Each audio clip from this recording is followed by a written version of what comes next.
much more advanced than the other talent in the Gulf Coast League. The 6'3", 18-year-old pitcher pitched in 8 games, including 7 starts, where he threw 32 and 2/3 innings to a tune of a 3.03 ERA. The most earned runs he allowed in appearance was 3, and that was only in 1 game. Beyond that, he showed the ability to strike hitters out, but also get ground ball outs. Priester struck out 26.5% of the batters he faced and produced a 55% ground ball rate. Even more impressive is that he was only walking 7% of batters he faced. The fact that he was showing strong command at such a young age is very promising. This dominant start to his career in the Pittsburgh Pirates organization has already led him to getting promoted to the next level. Priester is moving up to short season A West Virginia, where he will likely finish the year pitching for the Black Bears. It is out of the ordinary to see the Pittsburgh Pirates move a prep draftee to the more advanced level short season. Usually players in the New York Penn League come out of the college ranks or the college-age international signees. The fact that the Bucs are already moving Priester up to face college-level prospects suggests that they believe he's advanced already. Now, obviously there are only a few games left, but it is still impressive to see the pitcher already move up the organizational ladder. This leaves no doubt that the Pittsburgh Pirates could give Priester an aggressive push to full season ball as soon as next year. And that's what I want to see. I want to see Priester pushed aggressively through the system and see when we can get him to Pittsburgh. Yes, he's 18 years old right now, but honestly, he started the season in the GCL League, obviously way too advanced for them. And yes, there's only a couple more games in the Black Bear season, but it's still impressive to see because the Pirates, they don't send their high school, their prep draftees to the New York Penn League. That is where the college draftees and the college-age international signees go, as we discussed last week with Trillo, Sable, Junker, and Valles. That is where those guys go. But Priester is being pushed there where, the guys are in their early 20s. Quinn Priester is 18 years old, and he is going to be pitching there for the remainder of the 2019 season. I do want to see him be in Bradenton next season, and at that point when we're looking at the trajectory, he'll be 19 years old pitching in Bradenton in 2020, make it to Altoona by 21, Indy by 22. So I honestly think we could see an ETA of September of 2022 for Quinn Priester, but definitely I would say 2023 we could see Quinn Priester in Pittsburgh. So between 22 to 23, and that is a very quick progression for a prep pitcher and a prep player at all to move their way that fast through the system. But the Pirates, the early indicators are showing that they're going to push Quinn Priester, and it looks like they're going to push him pretty hard and see what he's got. And drafting 18th overall, it is really difficult to find those high upside guys when you're drafting in the bottom half of the draft. But the Pirates, they found a diamond in the rough here, and what's looking like going to be a very solid prospect. And the nice thing I would say about the Pirates struggling right now is that they're going to have a top 10 draft pick without a doubt. In 2018, they drafted 10th overall. That was the highest that they drafted in a while. And with that, they took Travis Swaggerty, the outfielder, and he's looking like he's going to be a quality prospect. And if we're looking at what the Pirates are going to be drafting right now, the teams that are worse than them currently, the Tigers are the worst team in all of baseball. Then we've got the Orioles, the Royals. Then after the Royals, we've got the Marlins, the Blue Jays, and then we have the Pirates. So pretty much that puts us as the 6th worst team in all of baseball. So in all honesty, like if they do, it would be they're 6.5. The Marlins are 6.5 games behind the Pirates right now, so it'd be tough to fall beneath them. The Blue Jays are 52 and 79. We're 53 and 75. So we could fall into the top 5 draft pick. And if you're getting a top 5 draft pick, you are going to get an elite prospect. And that's really, I would say that the silver lining of this 2019 season and this utter collapse here in the second half is that we're going to be seeing that.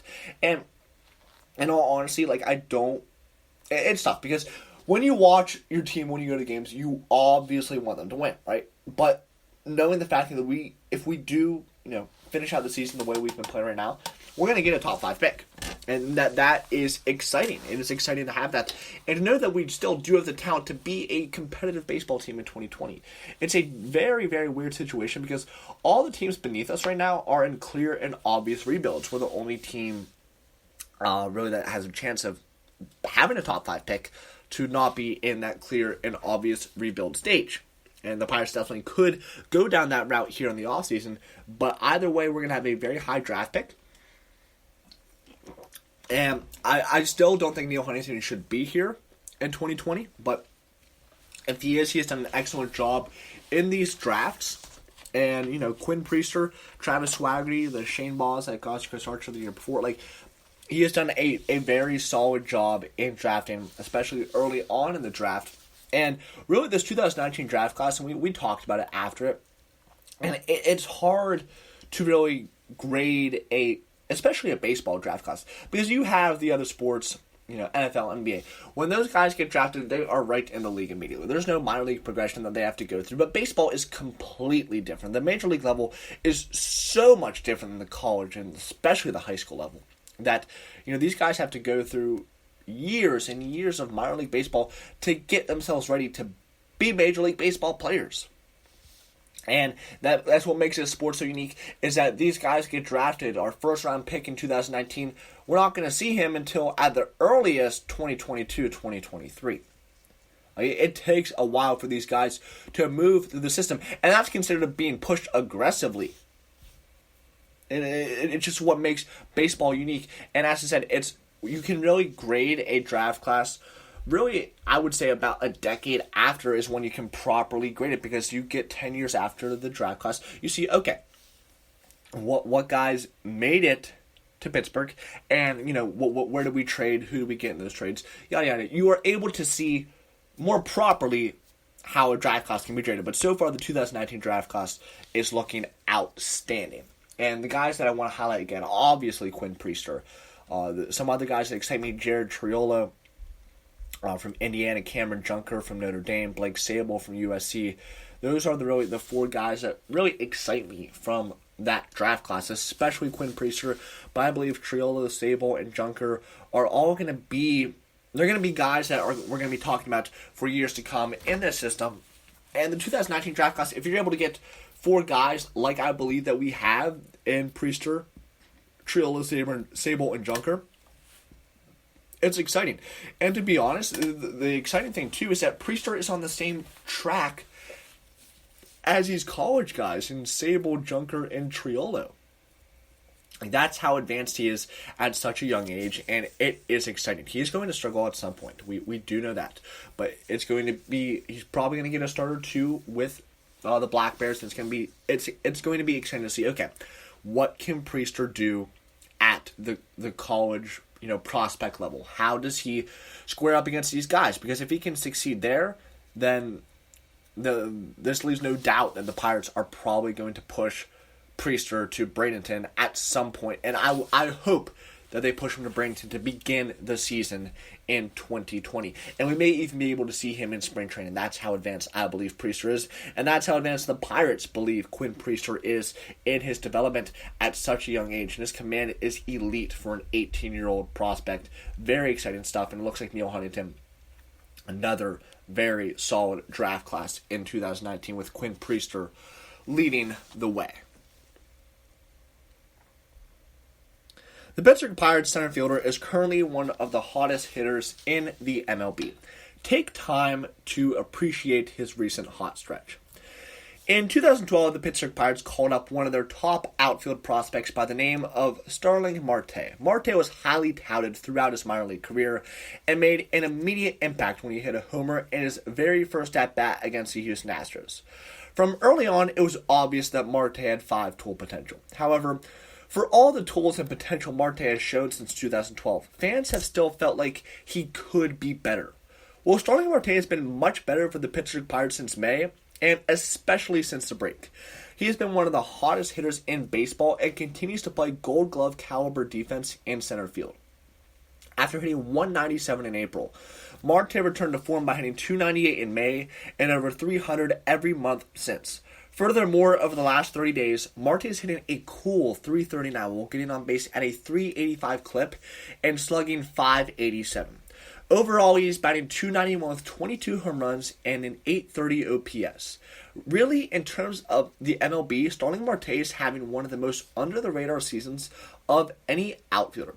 While it's great to see Marte finally reaching his potential, he could be forcing the Pittsburgh Pirates' hand this offseason. The club currently has only 2 years remaining on their center fielder's contract, both of which are club option years. His option in 2020 is worth $11.5 million, and his option in 2021 is worth $12.5 million.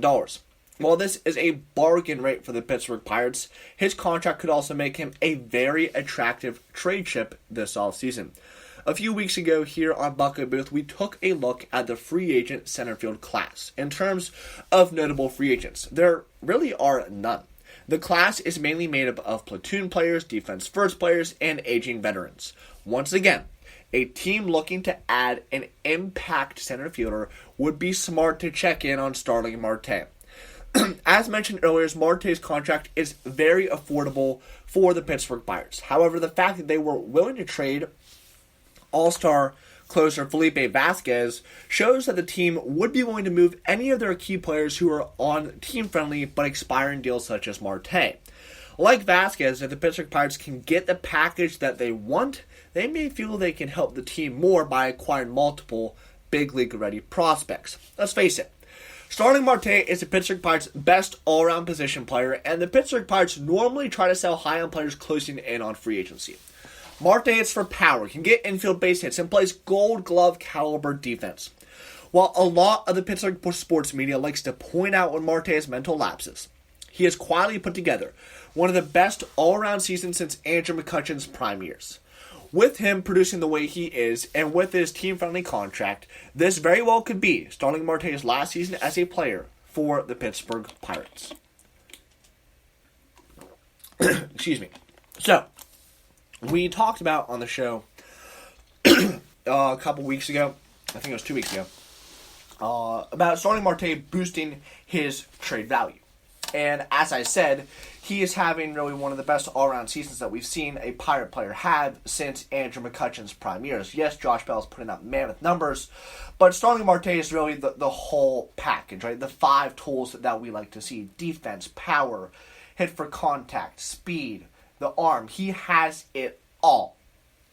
And we mentioned 2 weeks ago that the center field free agent class is very, very weak. There's nobody. If a team is looking to add an impact center fielder, the best way to do that is through Pittsburgh and through Starling Marte.